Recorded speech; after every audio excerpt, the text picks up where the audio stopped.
All right, parts are here from Competition Products. Crank has been polished. So is this going to fix our problem? Come along, we're going to find out. So we'll give you a quick brief update as to what we're doing here and why we're looking at a wrecked 91 Sonoma. This was a truck my son had actually been in for a short period of time. It had been my truck, gave it to him, and well, you see what happened. The engine had been built in this truck. Transmission had been built not too long before that.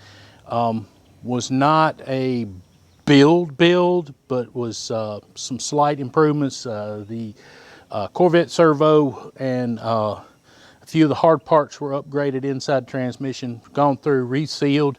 Transmission shifted perfect. So the reason we have this truck up here is we're pulling this drivetrain out so we can get that transmission out to go with his truck with a slightly hotter motor, and hopefully that transmission will live like it's supposed to and do what it's supposed to.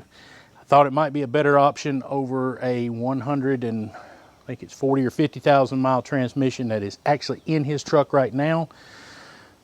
Thought that might be a better solution. We're going to hang on to the transmission that came out of his truck for an emergency backup. I may even go on and have it bench built. I don't know yet. That's something to keep on the table. Got a couple of transmission guys that I know that can build them and build them right. So let's get back in here and we're going to talk about this engine now. All right, so the first thing let's talk about is off camera. A while ago, I went ahead and rolled the crank bearings in here and went ahead and I did the plastic gauge on all 5 of the main saddles, and everything's going to be just fine. Let me pull these caps off and I'll get in here and with the plastic gauge and I'll show you what I found. Hey, first I'm going to drop a main cap bolt.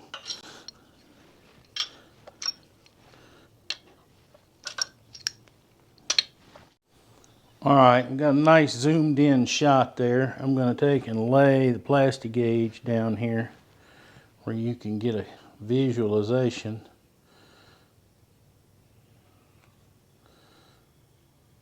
And you can see, get enough light on the situation. Get my thumb out of the way. But you can see that we are between 0015 and 002, which is good, which is excellent. Could have measured there. You can do it either there on the bearing or on the journal itself. There's the very first one I did actually about midway, and it is actually the tightest bearing tolerance I've got. And it is 0015. All right, there we go. Finally got her to focus. 0.0015, 0.002. It's in that range. And let me get down here on this journal. You can see it's close to 0.001. It goes 0.001, 0.0015, and the rest of them are at 0.002 to somewhere in between 0015. So, in other words, they're all good. I have a lot of people who have heard plastic gauge is no way to check a bearing. Okay, all right, well, if you look right there, Molly, Clevite, they make the stuff so that home builders can check their bearing clearances. It is a legitimate way to check bearing clearances. It's not complicated, and for the home builder, without going out and having to buy a bunch of micrometers and a bunch of special tools and then the next level of learning on how to use those, this is your home builder's friend right here. This stuff will get the job done and get you going. All right, so my piston ring of choice, personally, I like Hastings. I've used Hastings a long time. Hastings has been in the market and business of making piston rings for a very long time. It will come with an instruction packet. If you've never done piston rings before, I highly suggest that you read the packet. If you have done piston rings before, I highly suggest you read the instructions, because you never know when they're going to change something. And you may pick up a little little nugget of information, because they may have changed something. Doubtful, but it's possible. So, when the piston rings come, they're all individually bagged. You can see one top piston ring, very top piston ring groove. Two, this is your middle.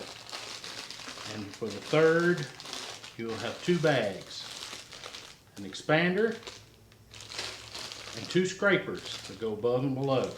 And there are very specific instructions on this oiler included in your instructions that come with these rings that tell you how to install them. When we get into installing the piston rings here in just a minute, I will go over that and show you in great detail on how to do it on one piston.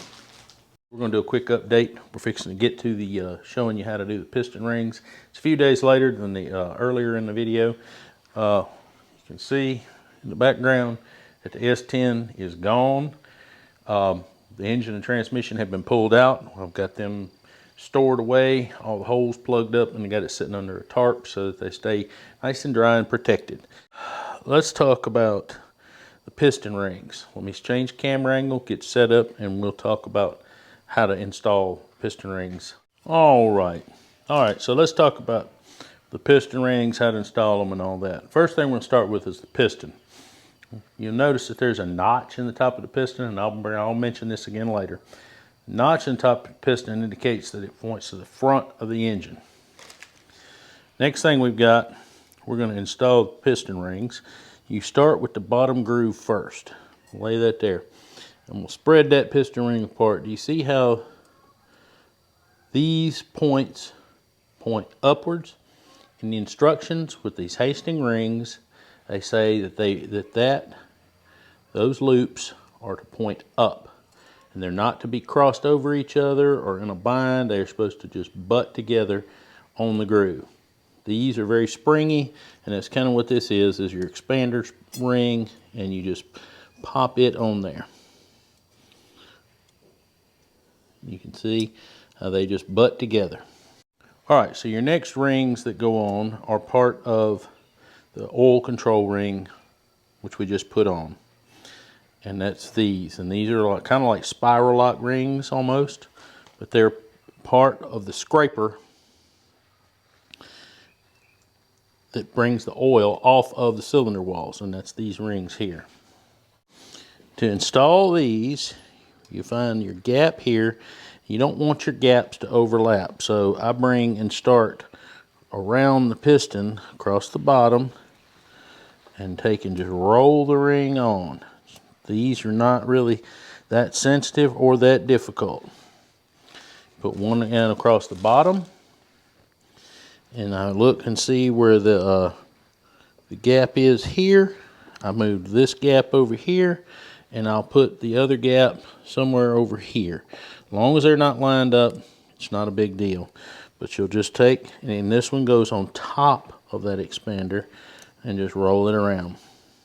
And that's all there is to that oil control ring. And that concludes the third ring, and that's the bottom. Next will be the second piston ring. This piston ring, get in here, hopefully you can see. You get over here and look at the camera, you can tell, yes, you can see, that ring has a chamfer on it around the inside edge. With the second piston ring and a chamfer, the chamfer should go down. They don't mark these rings. Yes, they do. There it is. It's very faint. I don't even know if you'll be able to see it. I'm going to put it up there and see if you can see it. You can just barely make out right there the word that says top. But if you ever have a set of rings and it doesn't tell you which way goes up, you should always remember that this chamfer points down on the second piston ring. On the top, if this chamfer was on the top ring, the chamfer would point up. Always remember, second ring chamfer points down, top ring chamfer points up. But this ring is marked, you just have to look really close, and it says top. Get you a pair of piston ring pliers, and you insert them like that so that you can spread the ring. And you don't want to get carried away. You just go slow and nice and easy, and you expand the ring just enough to get it into the groove. And this one actually snuck into the first piston groove. Not a problem. You slide it where you can get a hold of it again. Expand it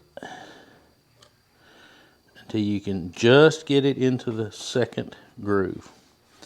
We'll worry about aligning the piston ring gaps when we get ready to install it. We'll check them then. And the top piston ring for these Hastings is a square cut ring, and there are no markings on a square cut ring. On the square cut ring, it usually does not matter which direction it goes, up or down. So you can put it in either way, unless it's marked or has a dot or a stamp mark or some kind of marking from the manufacturer that indicates that it goes up. But again, you get your piston ring gaps in your tool, and you just spread it just enough, and you go slow and easy just until it will slip over the piston and get in the groove. But you really need some piston. You can put these piston rings on without the tool, but you can break them really easy. So you really want to take your time, and you want to have the right tool.